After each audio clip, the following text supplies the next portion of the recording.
మీ ఎలాంటి వ్యాపార ప్రకటనలకైనా వెంటనే మా ఛానల్ సంప్రదించండి. శ్రీ గురుభ్యో నమ. హరి ఓం. శ్రీ మహాగణాధిపతయే నమ. శ్రీ మహాసరస్వత్యై నమ. శ్రీ గురుభ్యో నమ. హరి ఓం. అగజానన పద్మార్కము గజానన మహర్నిశం అనేకదం తం భక్తానాం ఏకదం తముపాస్మహే.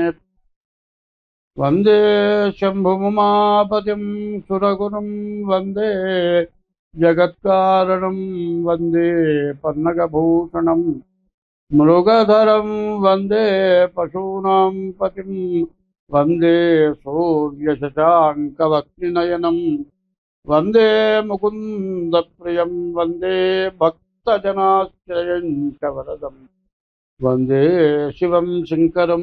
2025 సంవత్సరం డిసెంబర్ నెల 1వ రాశి మేషరాశి ఫలితాలు చెప్పుకున్నాం. ఈ మేషరాశికి 4 గ్రహాలు బాగున్నాయి. రాహువు, శుక్రుడు, గురువు. గురువు కూడా అంత పెద్దగా చెప్పాల్సిన పరిస్థితి లేదు. బుధుడు బాగున్నాడు. రాహువు, శుక్రుడు, బుధుడు. అయితే దీంట్లో పెద్ద ఇబ్బంది ఉంది. రాహు వల్ల మీ డబ్బులు వస్తాయి, నిలబడతాయి. రావాల్సిన డబ్బులన్నీ వస్తాయి. అనుకోని సంపాదన వస్తుంది. అబ్బో బాగా సంపాదించాలని సంతోషపడతారు. కానీ శని 12ంట, 4ంట గురువు, మరి 8ంట కుజుడు రావడం వల్ల విపరీతమైన జబ్బులు, యాక్సిడెంట్లు, దెబ్బలు తగులుతారు, చేసే ఉద్యోగం పోవటం, బతుకుదురు దెబ్బతింటాం, ఆదాయం రాకపోవటం, విపరీతమైన ఖర్చులు రావటం, ఎంత డబ్బులు ఉన్నా కూడా లేక అప్పులు చేయాల్సిన పరిస్థితి రావటం, ఇది పూర్తిగా కనబడుతుంది. దీని నుంచి మీరు బయటపడాలి అనుకునేటట్లయితే ముందుగా శనికి, గురువుకి, కుజుడికి జపాలు చేయాలి. శనికి 19,000, కుజుడికి 7,000, గురువుకు 16,000 జపం చేయించుకొని శనికి నల్ల నువ్వుల దానం, గురువుకి శనగల దానం, మరి కుజుడికి కందుల దానం చేయాలి. ఇది చేయడమే కాక మీ డేట్ ఆఫ్ బర్త్ ద్వారా మీ జాతకం కూడా చెప్పుకోవాలి. ఆ జాతకం చూసుకోవాలి. ఈ విధంగా కనుక మీరు ఉంటే ఈ రాశి వాళ్ళు ఇదివరకు ఎప్పటి నుంచో సంపాదించిన సంపాదన మొత్తం పోయి ఉన్న ఆస్తులు కూడా అమ్ముకొని అప్పుల పాలైపోయి బతుకు లేక తీరా ప్లాట్ఫారం అయ్యే పరిస్థితి కనబడుతుంది. మీరు భయపడడానికి కాదు నేను చెప్పేది, ఉన్నది నిక్కచ్చిగా చెబుతున్నా. ఈ రాశి ఫలితం ఇష్టం ఉంది. మరి గ్రహస్థితి ఇది గోచారం అంటారు. పుట్టిన టైంను బట్టి వచ్చేది గ్రహచారం. గోచారం 25 వంతులే, గ్రహచారం 75 వంతులు జరుగుతుంది. గ్రహచారంలో మంచి ఉంటే కొంత మార్పు వస్తుంది. కాబట్టి మీరు ఖచ్చితంగా గ్రహచారం డేట్ ఆఫ్ బర్త్ ద్వారా జాతకం చూపించుకోండి. మీరు తగిన శాంతి చేసుకోండి. అట్లా లేకపోతే చాలా కష్టం, చాలా నష్టం. ఈ రాశి వాళ్ళు ఈ నెలలో ప్రతిరోజు శివాలయం దగ్గరికి వెళ్ళి శివుడికి ప్రదక్షిణం, నవగ్రహాలకు ప్రదక్షిణం చేయాలి. తర్వాత మారేడు దళాలు తీసుకొని వెళ్ళి ఈశ్వరుడిని పూజించండి. చామంతి పూలు, గరిక తీసుకొని గణపతిని పూజించండి. ప్రతిరోజు శివాలయంలో దీపాలను చేయండి. ఈశ్వరుడికి 11 ప్రదక్షిణాలు, నవగ్రహాలు 9 ప్రదక్షిణాలు చేయండి. ఇట్లా చేసి ఈ రకంగా చేసి మరి బియ్యపు రవ్వ, పంచదార కలిపి గోడలమ్మడి, పుట్టలమ్మడి, మరి నవగ్రహాలు నాగప్రతిష్టల దగ్గర ఆ బియ్యపు రవ్వ, పంచదార కలిపి వేయండి. అది పిప్పీలక సమారాధన. అది చేస్తే మీకు అన్ని విధాలా బాగుంటుంది. అయితే ఈ రాశి వాళ్ళకి కొన్ని శకునాలు చెబుతూ ఉన్నా.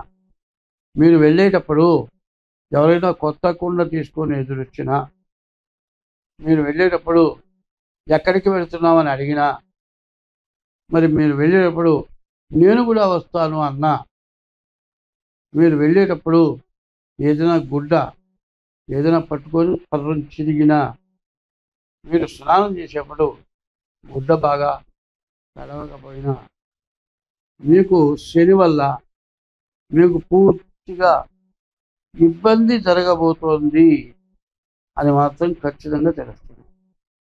కారణం ఏంటంటే మేషరాశికి మార్చి 30 నుంచి ఏలినాటి శని ప్రారంభమైంది. 7 సంవత్సరాల 6 మాసాల శని. ఇది మానవుడై పుట్టిన వాడికి ఎవరికైనా సరే మరి ఈ జన్మలో కానీ పూర్వజన్మలో కానీ చేసిన పాపాలు ఏవి ఉన్నా కూడా అవి మొత్తం బయటపడి మరి రకరకాలైన వ్యాధులు వస్తూ ఉంటాయి. ఎట్లా అంటే చెడుగా దుర్వ్యసనాలతో తిరిగిన వాళ్ళకి వయసు ముదిరిన తర్వాత ఎన్ని మందులు వాడినా తగ్గని రోగాలు ఎట్లా వస్తాయో మీరు చేసిన పాపాలకి శని ఆ విధంగా పడరాని బాధలు పడరాని కష్టాలు పెడతారు. తర్వాత శని మాత్రం ఎప్పుడు దుర్మార్గుడు కాదు, అపకారం చేసేవాడు కాదు. కన్న తండ్రి ఎట్లాంటి వాడు శని కూడా అట్లాంటి వాడే. కాబట్టి ఈ శని వల్ల మీకు నష్టం వస్తుంది. శనిగాడు పట్టాడు, ఈ శని ఏమిటి, వీడు ఎట్లా పోతాడు, వీడు వాడు అనే మాట మాట్లాడరు. మీరు చేసుకున్న కర్మకి మిమ్మల్ని ఇబ్బంది పెడతాడు. ఇది నివృత్తి కావాలంటే మనిషికి ధర్మం సత్యం కావాలి. అధర్మమైన పనులు చేయకూడదు. దేవతారాధన చేయాలి. ఎప్పుడు దేవుడు దిక్కే దండం పెట్టడం వాడైనా సరే ఇష్ట దైవాన్ని పూజించాలి. తల్లిదండ్రులకి అన్నం పెట్టాలి. భార్యని జాగ్రత్తగా చూడాలి. కలకంటి కంట కన్నీరు లిక్కిన సిరి ఇంట నిలువ నేరదు సుమతి అని ఉంది. ఆడమనిషి కంట నీరు ఇంట్లో పెడితే ఆ ఇల్లు పైకి రాదు. ఇంటికి లక్ష్మి ఎవరు? ఆడమనిషి. మరి చేసుకున్న భార్య లక్ష్మి, కన్న కూతురు అంతకంటే లక్ష్మి. మరి చాలామంది ఏం చేస్తారంటే సర్వస్వం ధారపోసి మగపిల్లలకు కూడా ఏమీ మిగలకుండానైనా సరే ఆడపిల్లకి లోటు లేకుండా ఇచ్చి పెళ్లి చేస్తారు. మరి ఆడపిల్ల బాగుండాలని కోరుకుంటారు. అట్లాగే నీ ఇంటికి వచ్చిన నీ భార్య కూడా అట్లాగే వచ్చిందిగా. వాళ్ళు సర్వస్వం ధారపోసిచ్చారుగా. నీ భార్యని వేధించడం, నువ్వు అక్కడి నుంచి ఏమీ తేలేదని వేధించడం, మీ వాళ్ళు ఏమి ఇచ్చారని మాట్లాడటం, వాళ్ళు ఏదైనా పెడితే మీ వాళ్ళు పెట్టే గుడ్డలు మా ఇంట్లో కూలోళ్ళు కూడా పెట్టమని అంటాం. ఇట్లాంటి మాటలని భార్యని హింస పెట్టి తల్లిదండ్రులకు అన్నం పెట్టకుండా చేసి ఎవడైతే చేస్తాడో వాడికి ఏలినాటి శని జన్మలు వేధిస్తుంది. అది మాత్రం బాగా గుర్తుపెట్టుకోవాలి. చెప్పండి.